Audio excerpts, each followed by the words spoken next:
Chapter. The bell tower at Valley Point College tolled 7 times, each chime a hollow echo that rolled across the hills like a warning whispered too late. The sound drifted through the crisp evening air, brushing the tops of the bare trees and settling into the bones of the old campus like a secret.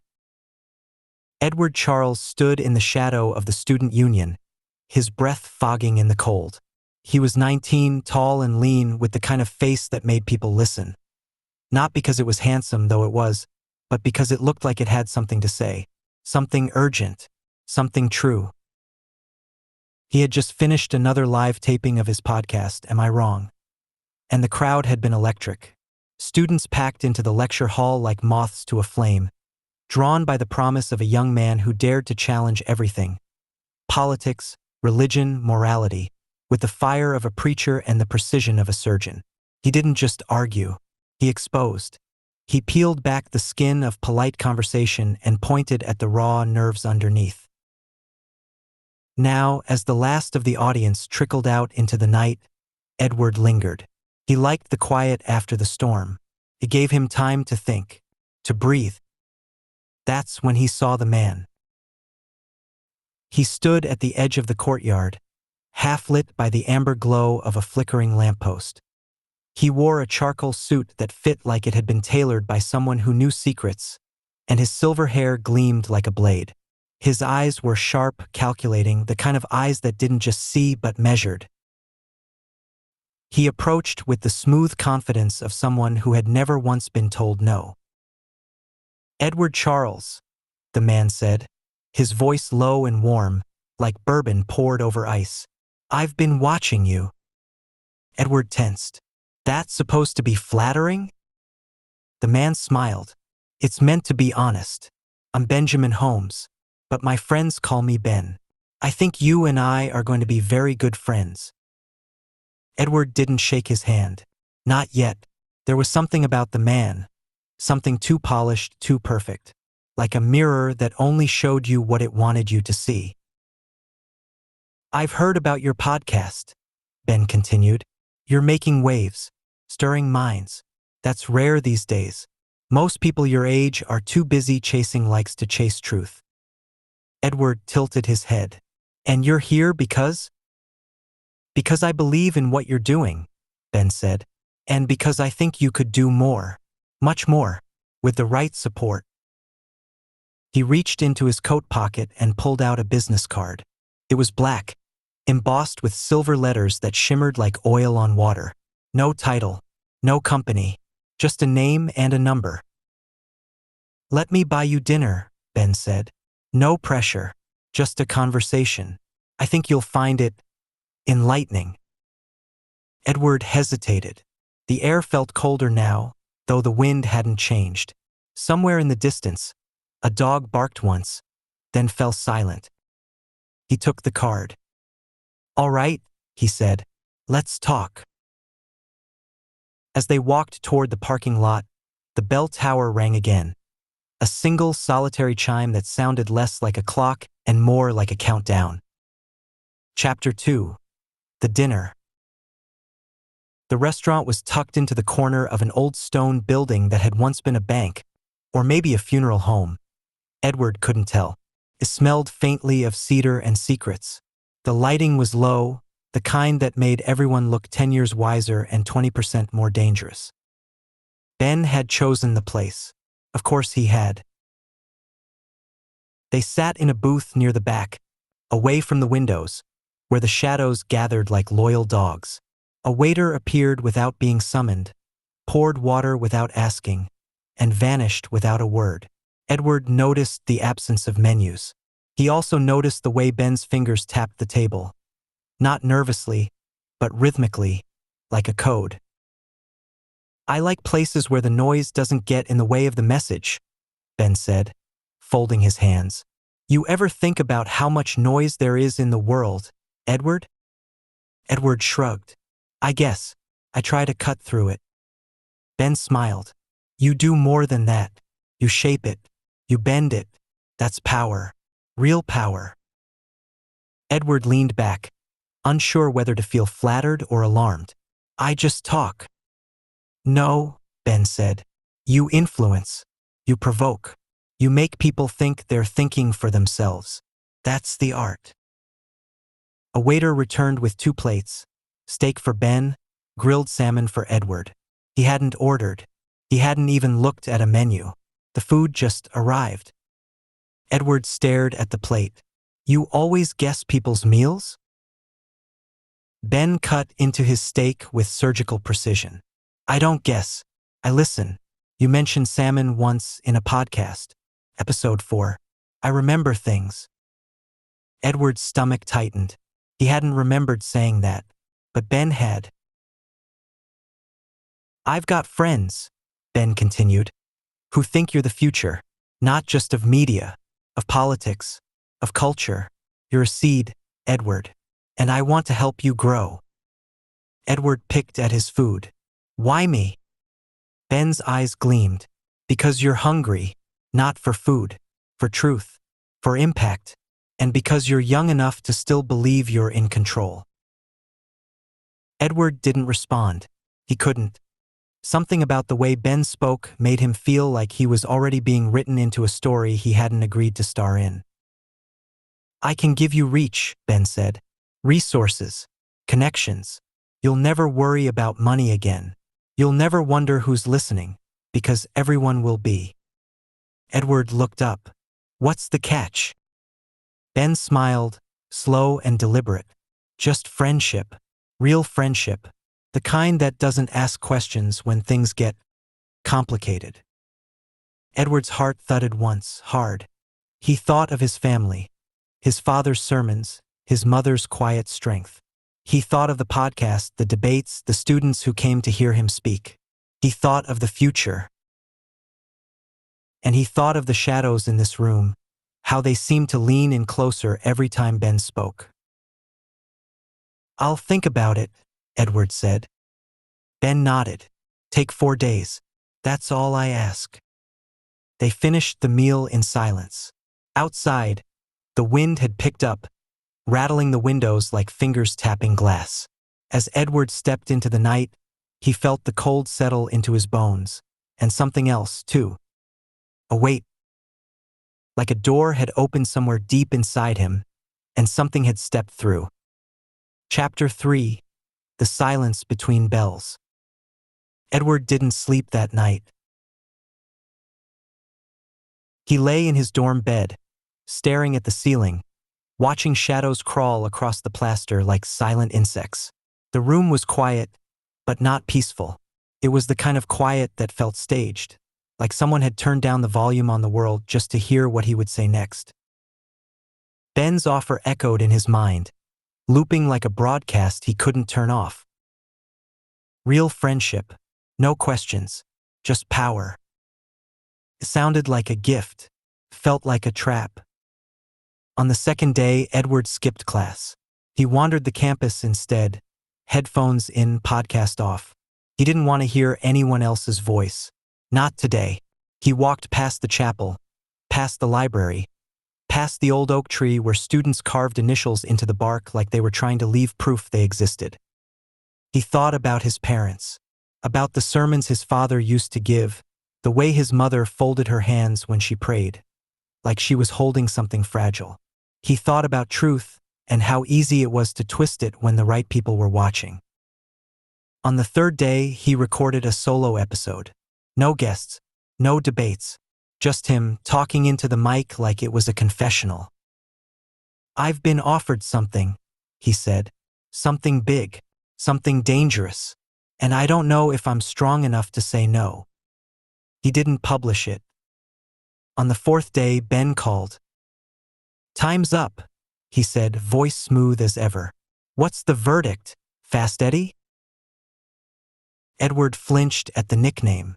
Felt premature, like Ben had already decided who he was going to be. I want to keep the name, Edward said. Am I wrong? Stays. Ben chuckled.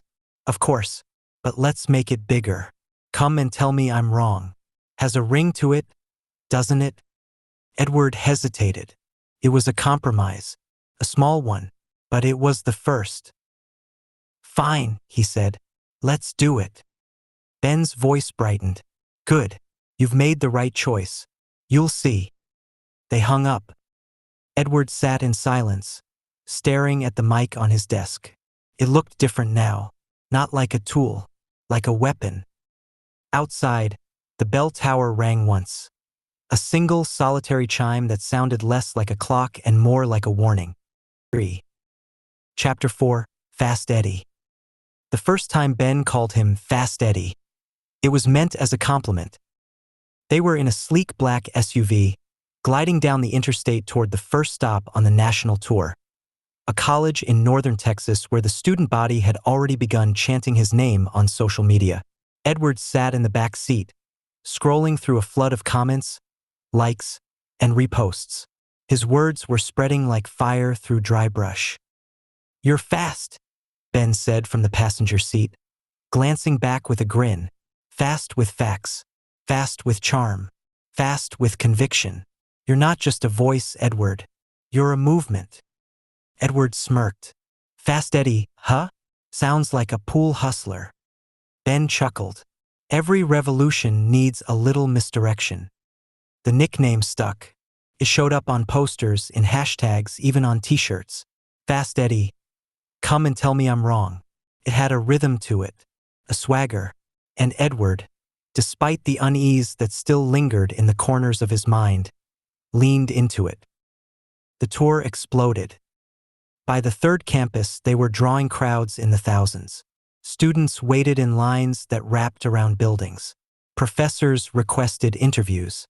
Local news stations ran segments with titles like The Voice of a Generation and The Gospel According to Eddie.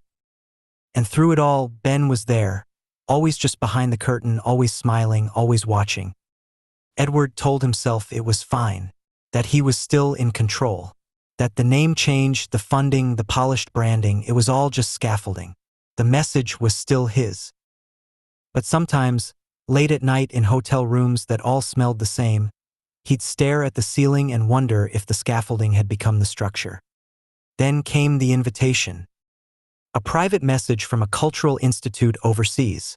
An exclusive exhibit of ancient religious artifacts, open by invitation only. Edward had dreamed of seeing it since he was a boy, flipping through his father's theology books by flashlight. Ben encouraged it. "You've earned a break," he said. "Besides, it'll look good, thoughtful, global, spiritual." Edward flew out alone. The exhibit was breathtaking. Gold-leaf scrolls, weathered relics, the air thick with incense and reverence. But it wasn't the artifacts that changed everything. It was her. She stood near a display of ancient manuscripts, her dark hair pulled back, her eyes locked on him like she'd been waiting. She smiled. Not shyly, not boldly, but with the quiet confidence of someone who already knew how the story ended. "You're Edward Charles," she said. "Fast Eddie." He blinked. "Have we met?" "Not yet," she said, "but I've seen your debates. I didn't expect to run into you here." Her name was Jeannie. She was warm, curious, and disarmingly direct. They walked the exhibit together, then the city, then the shoreline. She asked questions no one else had, not about politics or philosophy, but about him, his fears, his faith, his dreams. By the time they returned to the States, they were inseparable. 3 months later, they were married. Ben sent a bottle of champagne and a handwritten note to Fast Eddie and the woman who saw him first. "May your union be as powerful as your voice." Edward kept the note in his desk drawer. He told himself it was a gesture of friendship.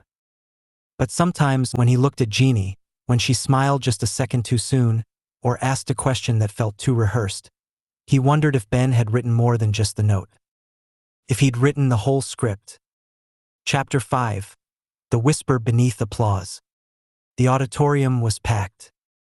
Rows of students, faculty, and curious outsiders filled every seat, spilling into the aisles, standing along the walls.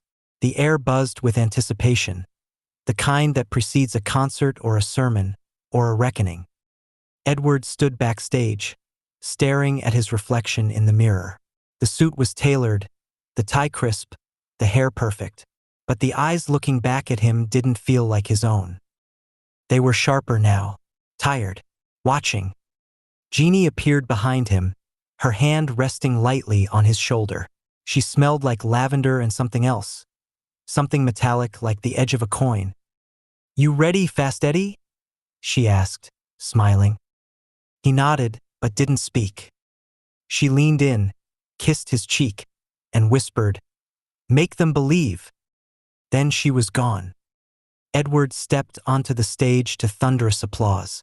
The lights were blinding, the sound deafening. He smiled, waved, took his seat. The moderator introduced the segment. "Come and Tell Me I'm Wrong" had become a phenomenon, a traveling debate that felt more like a revival. The first question came from a philosophy major, something about moral relativism. Edward answered with precision, quoting scripture and Nietzsche in the same breath. The crowd roared. The second question came from a young man in a hoodie, his voice shaky, his tone passive-aggressive. "Do you believe your words ever cause harm?" he asked. "Especially when it comes to gender violence?" Edward paused. Something about the question felt rehearsed, planted. He leaned forward. "Let me ask you something," he said. "Do you believe silence is safer than truth?" The crowd murmured. The young man shifted, and somewhere in the back of the room, a figure moved. Edward's eyes flicked toward the disturbance. A ripple in the crowd, a break in the pattern. Two people near the questioner stepped away, walking toward the exit.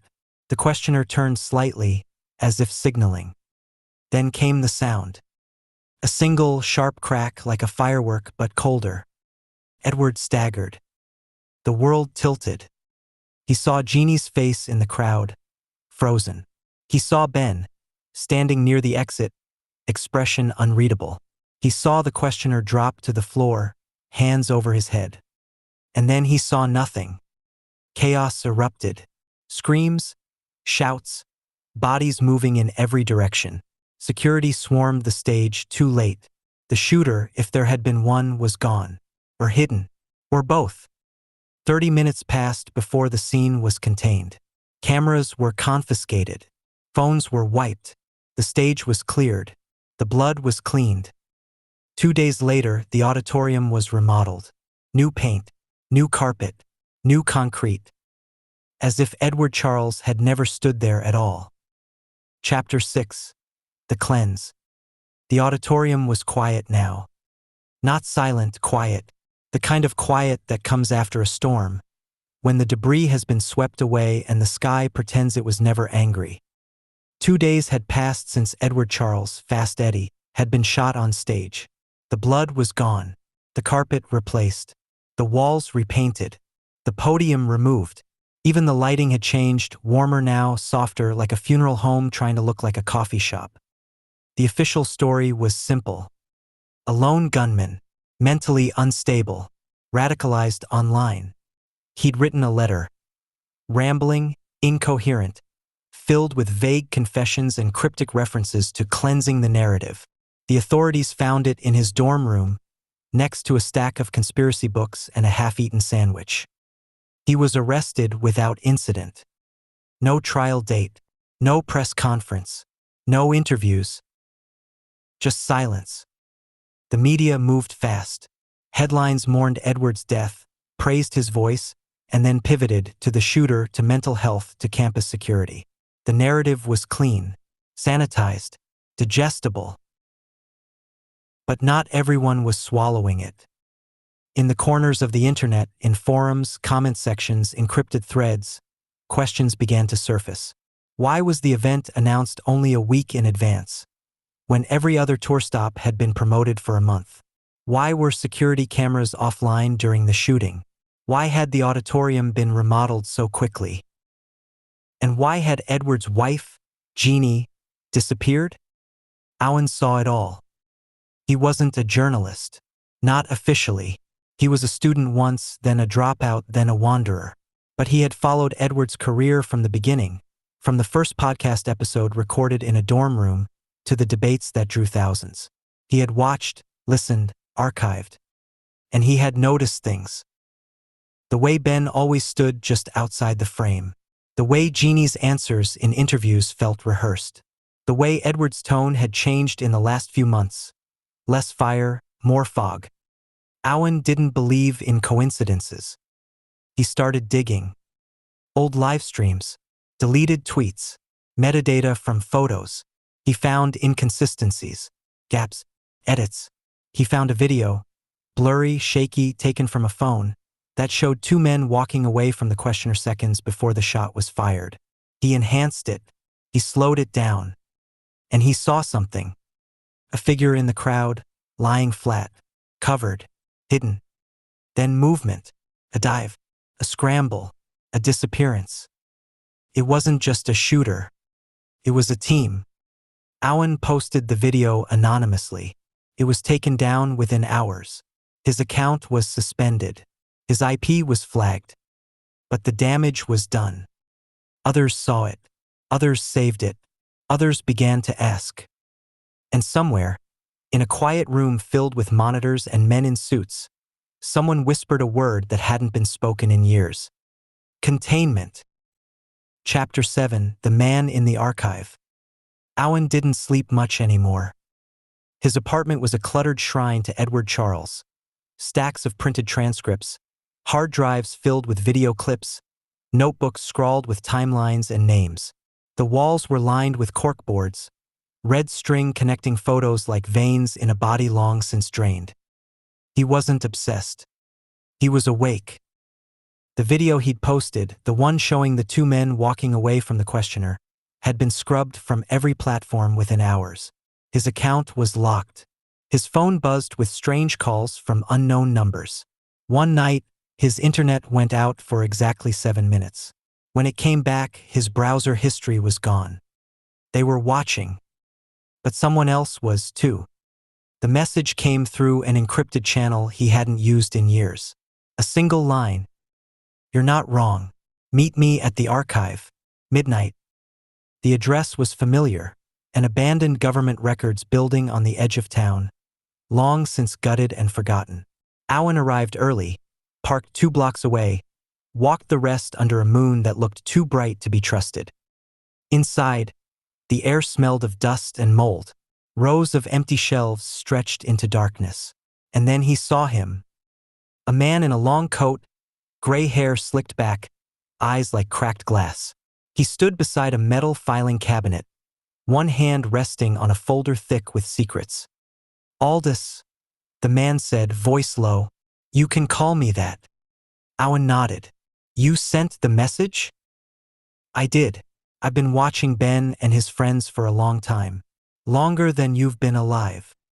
He opened the folder. Inside were photos, surveillance shots, grainy and distant. Ben shaking hands with foreign dignitaries. Jeannie entering a building marked with a symbol Owen didn't recognize. Edward, standing beside a man whose face had been blacked out. "They chose him," Aldous said. "From the beginning. He was a Manchurian prospect, groomed to be a future president. Not just a voice, a vessel." Owen's throat tightened. Why? Because he was clean, convincing, and because kids listened to him. By the time he was old enough to run, they'd follow him anywhere. Aldous pulled out a map. Red circles marked cities where Edward had toured. Blue lines connected them to offshore accounts, shell companies, foreign embassies. "They built him," Aldous said, "and when he started thinking for himself, they dismantled him." Owen stared at the map. "The shooter." "A team," Aldous said. 6 men. 1 trigger. 2 diverse for cover. Jeannie was the leak. The dictator from the country Edward visited. He orchestrated the whole thing. Ben was just the middleman. Owen felt the room tilt. Everything he'd suspected, confirmed. Everything he feared, worse. "What now?" he asked. Aldous smiled, but it didn't reach his eyes. "Now you tell the world. But be careful.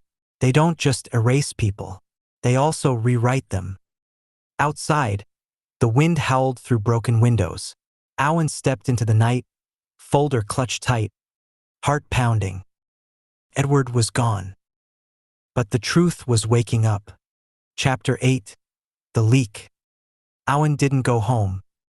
After leaving the archive, he drove for hours, no destination, just motion.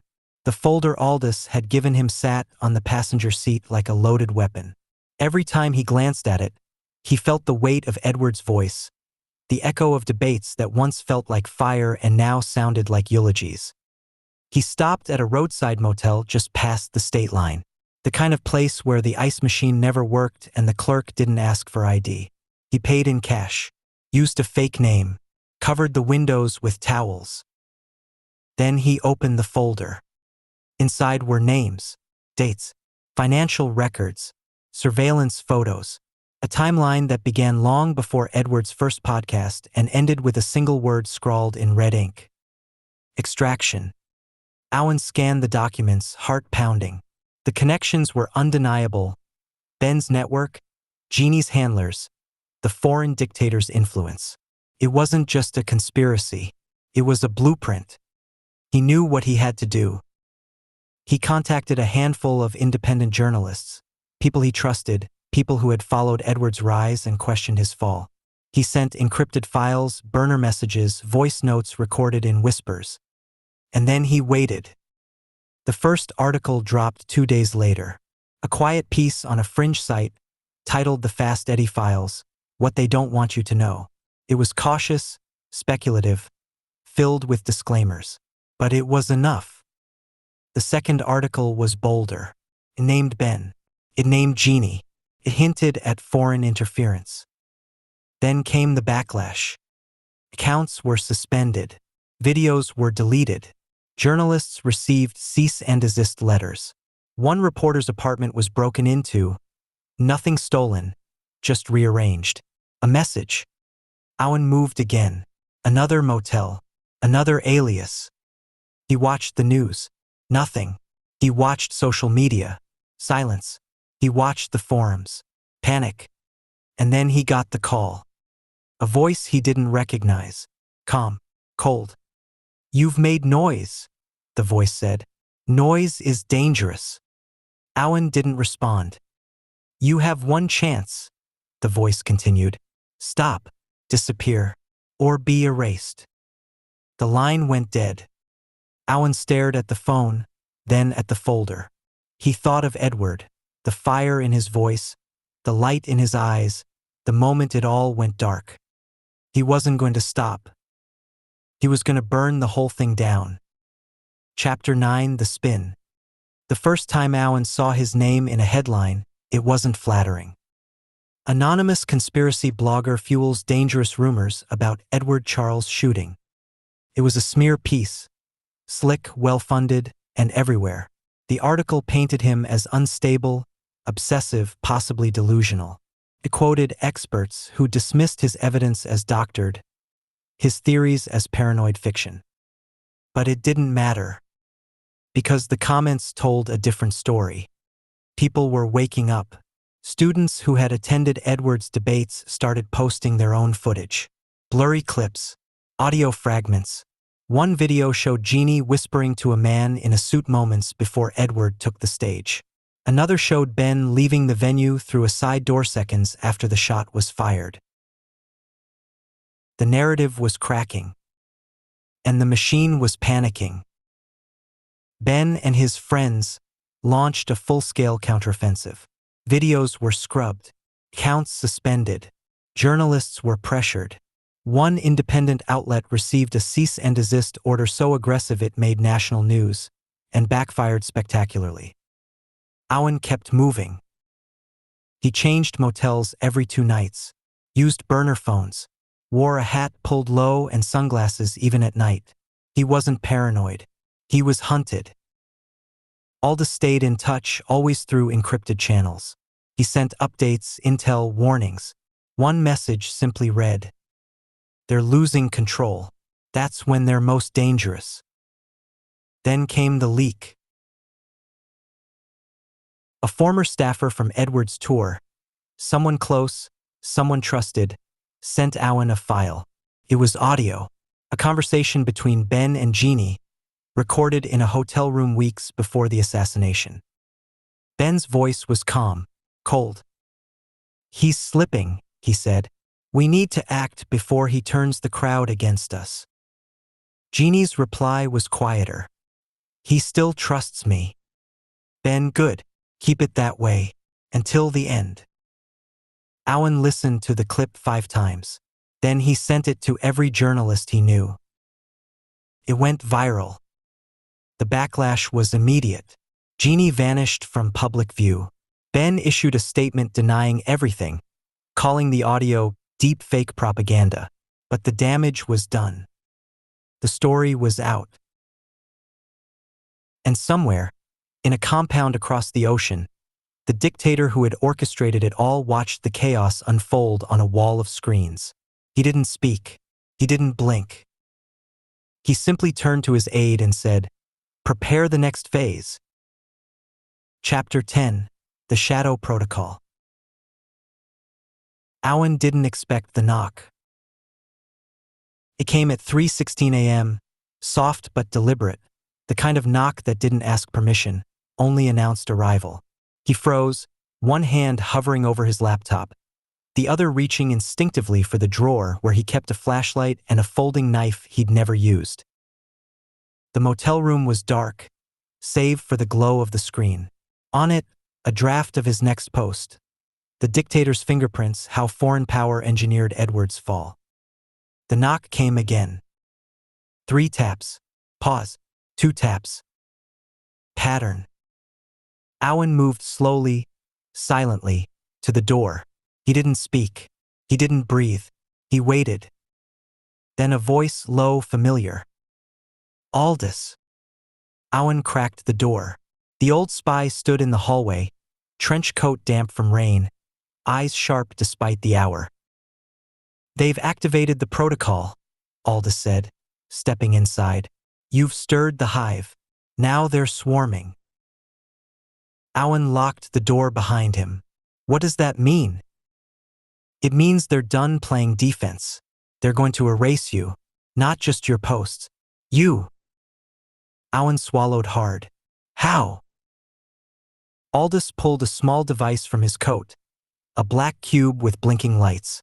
"They've started tracking your digital footprint. Every burner, every alias. They're triangulating.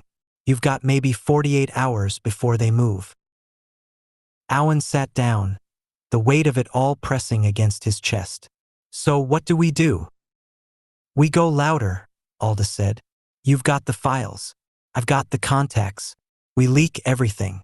Not just the story, the infrastructure, the names, the money, the foreign ties. We burn the whole web." Owen nodded. "And if they come for us?" Aldous smiled, grim and tired.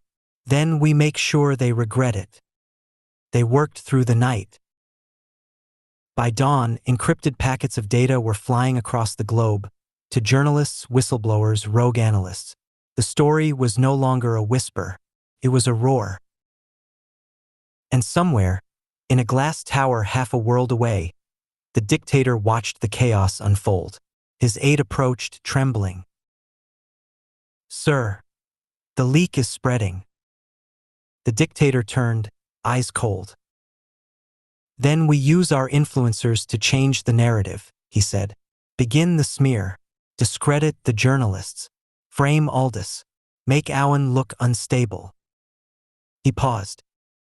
"And prepare the asset." The aide hesitated. "Which one?" The dictator smiled. "Jeannie." Chapter 11. The Widow's Voice. When Jeannie Charles reappeared, she was everywhere. Her voice drifted through car radios, smart speakers, and late-night talk shows. Her podcast, Echoes of Eddie, had climbed the charts in less than a week, a soft-spoken, heartwarming tribute to the man she called her soulmate. Each episode was a story. Their first walk through the exhibit halls overseas, the way he used to rehearse debates in the mirror, the quiet prayers he whispered before every show. She painted him as a dreamer, a fighter, a man who believed in truth even when it cost him everything. And she painted herself as the woman who loved him through it all. "I remember the way he looked at me," she said in one episode, voice trembling just enough to sound unrehearsed. Like I was the only thing keeping him grounded. He carried so much weight. I just tried to hold him up. The public responded. Comments flooded in sympathy, support, apologies. The accusations that had once swirled around her began to fade. People reposted her stories with hashtags like #JusticeForJeannie and #LetHerHeal. Even some of Edward's most loyal followers began to soften. But Owen didn't. He listened to every episode, cataloged every anecdote, dissected every pause. He noticed the patterns, the way she subtly redirected blame, the way she never mentioned Ben, the way she always stopped short of discussing the final days. It was a campaign. Not for healing. For control. Aldous agreed. She's not defending herself, he said. She's rewriting the ending. And the public's eating it up. Owen kept digging. He found inconsistencies in her timeline. Photos that didn't match her stories. A deleted interview where she'd slipped. Mentioned a meeting with Ben 2 days before Edward's final debate. Then quickly corrected herself. He compiled it all. But releasing it now would be risky. The tide was turning. Jeannie was beloved again. To challenge her would be to challenge grief itself, and grief, when weaponized, was untouchable.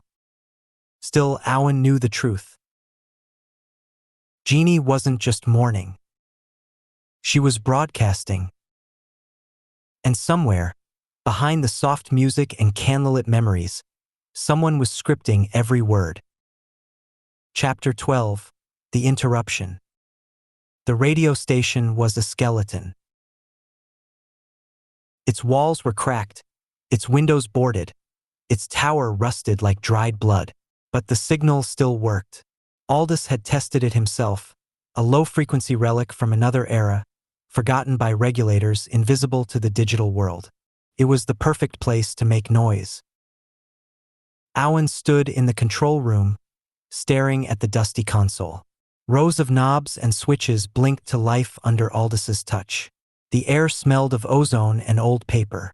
Somewhere in the distance, a coyote howled, or maybe it was just the wind pretending to be alive. She's going live in 20 minutes, Aldous said, adjusting a dial. Full network coverage. Prime time. They're calling it the widow's hour. Owen clenched his jaw. She's going to bury him again, this time with a smile. Aldous handed him a headset. Not if we speak louder. They had one shot. The plan was simple. Hijack the frequency, override the broadcast, and deliver the truth, the files, the audio, the timeline. Everything. It wouldn't stop the machine, but it would jam the gears. Owen took a deep breath. Let's do it. Aldous flipped the final switch. The console hummed. The signal pulsed. The air thickened, as if the building itself was holding its breath. Then the screen flickered. A live feed appeared. Jeannie, seated in a softly lit studio, framed by candles and sepia-toned photos of Edward. Her voice was calm, melodic, laced with grief. I still remember the way he laughed, she said, like the world couldn't touch him, like truth was armor. Owen leaned into the mic, cut her feed. Aldous hesitated. Wait. What? Look at her eyes. Owen did. And what he saw wasn't grief. It was calculation. She knows, Aldous said. She's baiting us. Owen's heart pounded. Then we give her what she wants. He hit the override. The screen went black. Then static. Then Owen's voice, raw and unfiltered, filled the airwaves. My name is Owen. I was a follower of Edward Charles. I believed in him, and I watched him die for telling the truth. He paused. They want you to remember him as broken, as dangerous, but he wasn't. He was betrayed by the people closest to him, by the woman who called herself his wife. The signal wavered, interference, digital noise, a warning. They built him to be a puppet. When he cut the strings, they cut him down. Aldous nodded. Keep going. Owen continued, voice steady. We have the files, the recordings, the names, and we're not alone.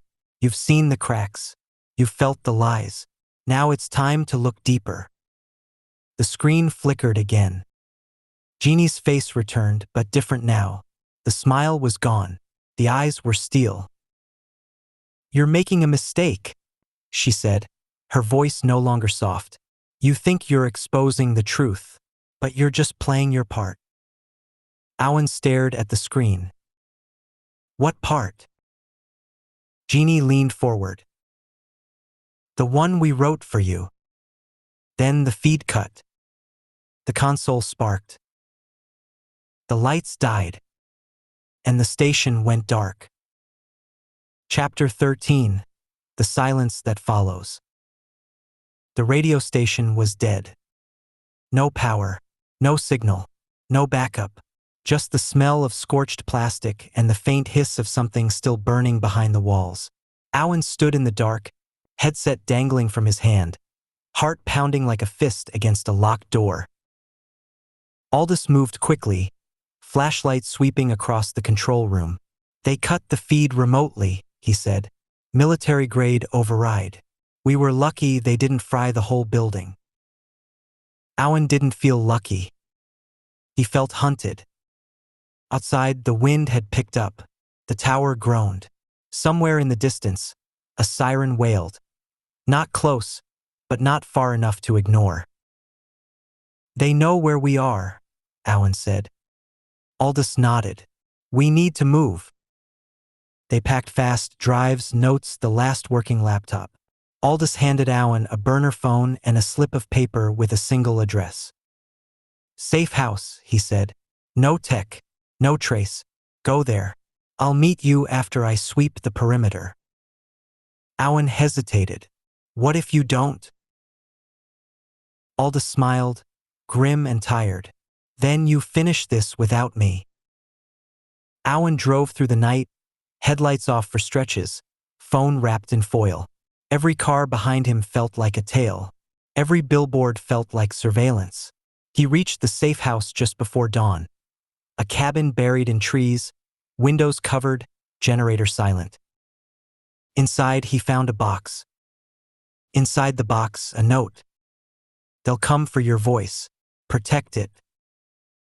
And beneath the note, a microphone. Old, analog, untouchable.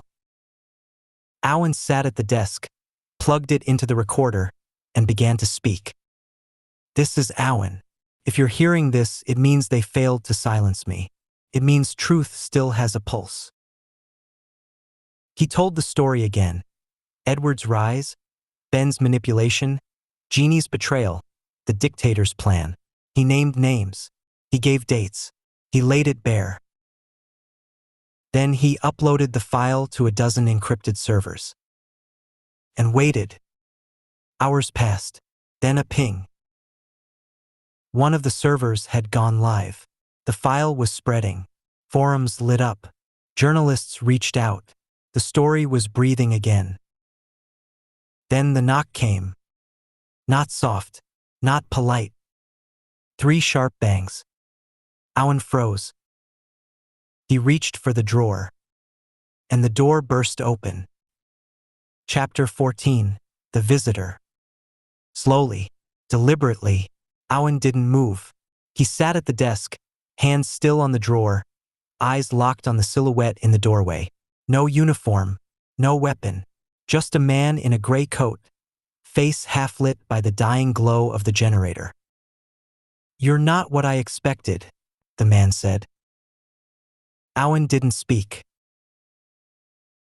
The man stepped inside, closed the door behind him, and walked to the center of the room. He didn't look around. He didn't need to. I'm not here to kill you, he said. That would be too easy, too clean. Owen's fingers brushed the edge of the microphone. The man smiled.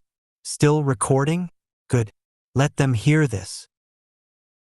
He sat down across from Owen, folded his hands, and leaned in. "You've made noise," he said. "Real noise. The kind that doesn't fade. The kind that echoes." Owen finally spoke. "Who are you?" The man tilted his head. "A messenger. From the ones who built the stage you're trying to burn." Owen's pulse quickened. "Ben." The man chuckled. "Ben's a puppet. Polished one but still dangling. I'm from higher up. The ones who write the scripts. The ones who decide which truths are allowed to live." Owen swallowed hard. "Then why are you here?" The man's smile faded. "Because you've changed the ending, and we don't like improvisation." He reached into his coat and pulled out a folder, thinner than Aldous', but heavier somehow. He placed it on the desk. "Inside is everything you need to disappear," he said. "New name, new life, offshore account, clean slate." Owen stared at it. "And if I say no?" The man stood. "Then we erase you, not just your body, your voice, your story, your memory." He walked to the door, paused, and looked back. "You have until sunrise." Then he was gone. Owen sat in silence. The folder glowed in the dim light, a promise and a threat wrapped in paper. He didn't open it. Instead, he reached for the microphone.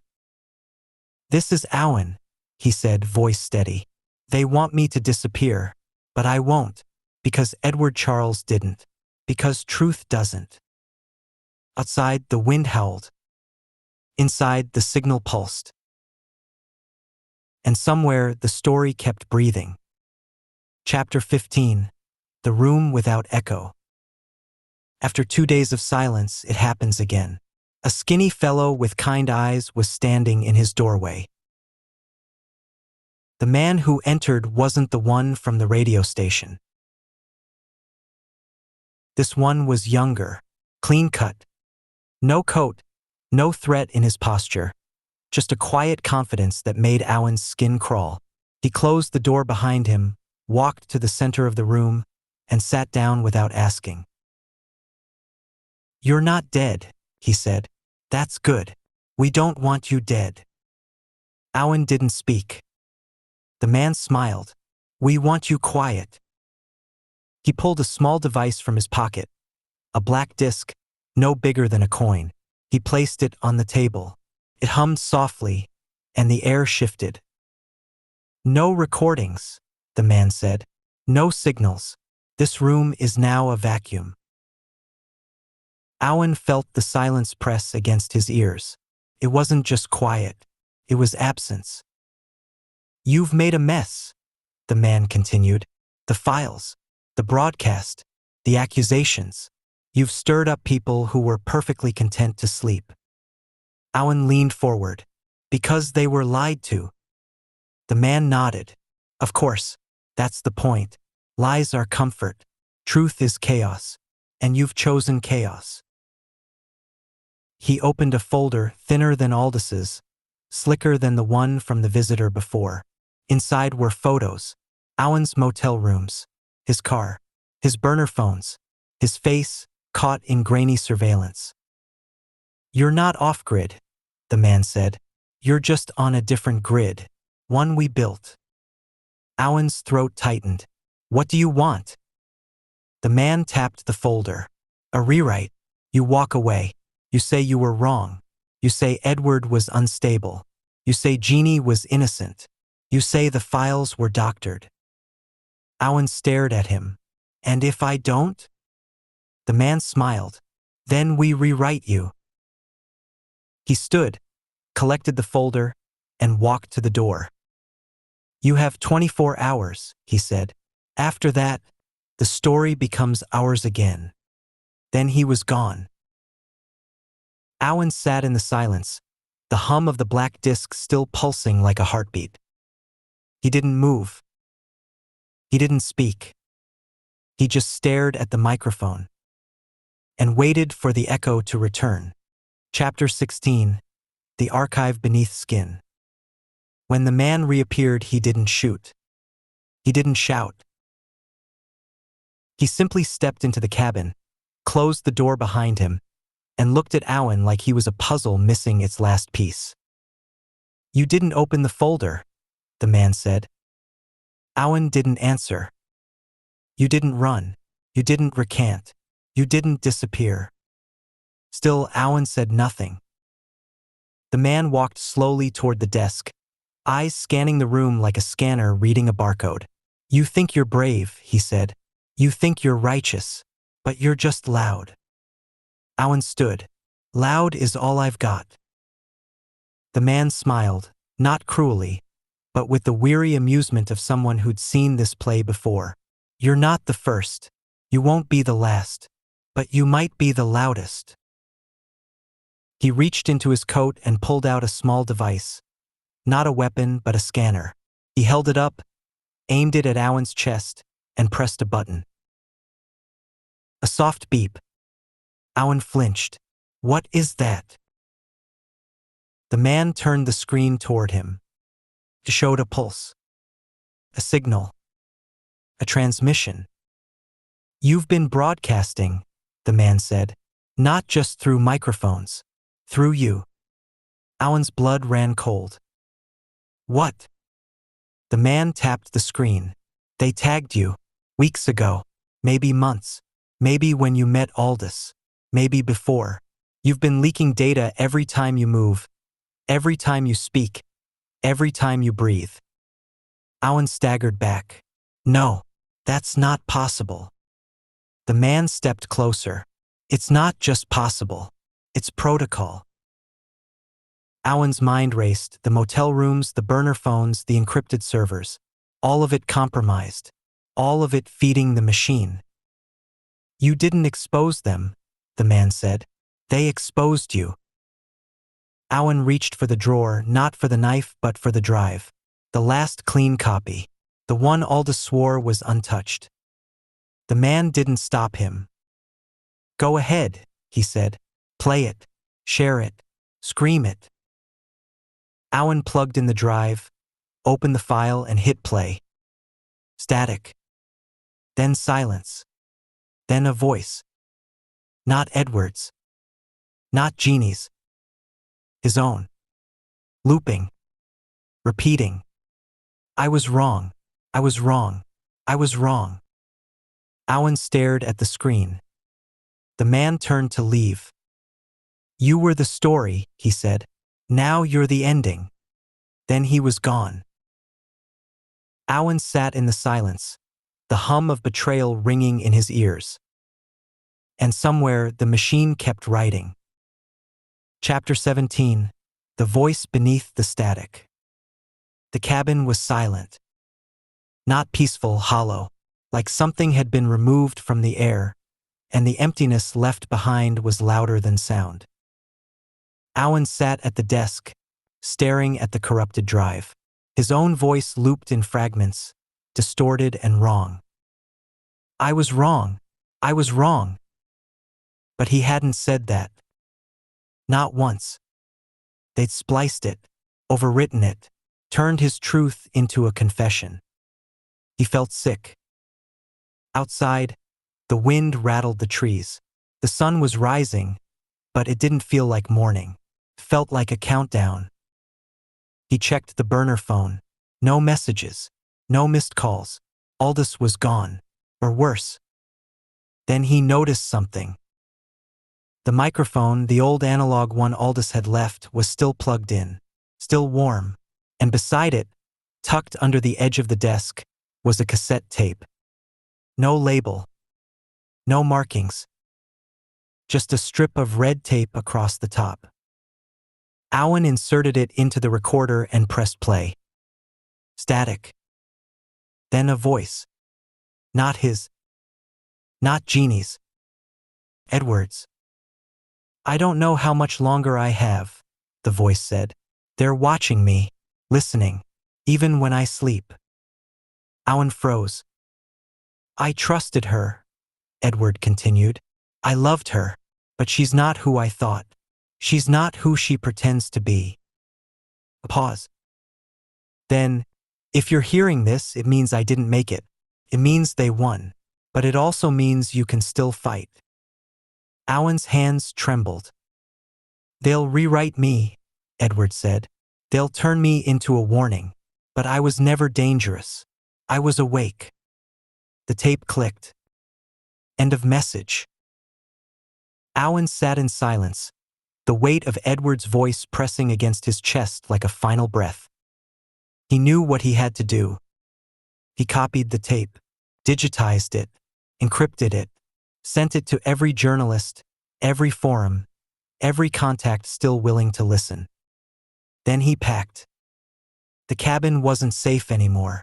The story was out. The machine would come. But Edward's voice was louder now. And Owen wasn't alone. Chapter 18. The Man Who Wasn't There. Owen didn't sleep. He sat in the cabin, staring at the microphone, the cassette, the corrupted drive. The silence around him felt engineered, not natural, but placed. Like someone had designed the quiet to keep him from thinking too loudly. The message from Edward still echoed in his head. I was awake. Owen had sent the tape to every contact he had. Some responded. Most didn't. A few said they'd publish. One said he was being followed. Then came the knock. Not sharp, not threatening. Just familiar. Owen opened the door. Aldous stood there. But something was wrong. His coat was different. His eyes were too clear. His voice, when he spoke, had no weight. You did well, he said. You made noise. Owen stepped back. Where have you been? Aldous smiled. Watching. Owen's pulse quickened. You disappeared. I was never gone, Aldous said. You were just looking in the wrong direction. He walked into the cabin, sat at the desk, and placed a folder on the table. Owen stared at it. It was the same folder the man in the gray coat had offered him. You're not Aldous, Owen said. The man smiled. I'm whoever you need me to be. Owen reached for the drawer. The man didn't flinch. You think this is about Edward, he said. It's not. It's about you. Owen froze. What? The man leaned in. Edward was the spark, but you're the flame. You're the one they couldn't predict. The one who kept digging. The one who wouldn't stop. He opened the folder. Inside was a photo. Owen. But younger. Standing beside Edward. Laughing. Owen's breath caught. I don't remember this, he said. The man nodded. They erased it. Like they erased him. Like they'll erase you. Owen stared at the photo. Then at the man. Then at the microphone. He pressed record. This is Owen, he said. And I remember. The man stood. You shouldn't. Then he vanished. No sound. No trace. Just absence. Owen sat in the silence, the photo trembling in his hand. And somewhere the story began again. Chapter 19. The Waiting Room. The cabin was quiet. Not the kind of quiet that comes from peace, but the kind that follows a warning. The kind that waits. Owen sat at the desk, the microphone still warm from the final broadcast. Edward's voice had gone out into the world, raw, unedited, undeniable. The truth was no longer a secret. It was a signal. And signals attract attention. He had sent it to every contact, every journalist, every forum that hadn't already been scrubbed. Some responded. Most didn't. A few said they were running with it. One said he was being followed. Owen didn't reply. He just listened. Outside, The wind stirred the trees like fingers brushing against glass. The sun was setting, casting long shadows across the floorboards. The photo of him and Edward lay on the desk, edges curled, truth bleeding through the paper like a wound. He didn't remember the moment, but he remembered the feeling. The cassette tape was gone. Uploaded, copied, scattered. The corrupted drive had been destroyed. The analog mic was the last thing untouched. It sat like a relic, waiting for its next confession. Owen didn't speak. He didn't move. He just watched the door. They hadn't come yet. Not Ben. Not Jeannie. Not the man in the gray coat. But they would. He knew how these stories worked. The silence was never the end. It was the inhale before the scream. A branch snapped outside. Owen's hand drifted toward the drawer, not for the weapon, but for the recorder. If they came, he'd capture it. If they didn't, he'd wait. The cabin creaked. The wind paused. And somewhere, far off, a car engine idled. Owen leaned back, eyes on the door, heart steady. He didn't know what they'd do next. But he knew they were deciding. And he knew they were watching.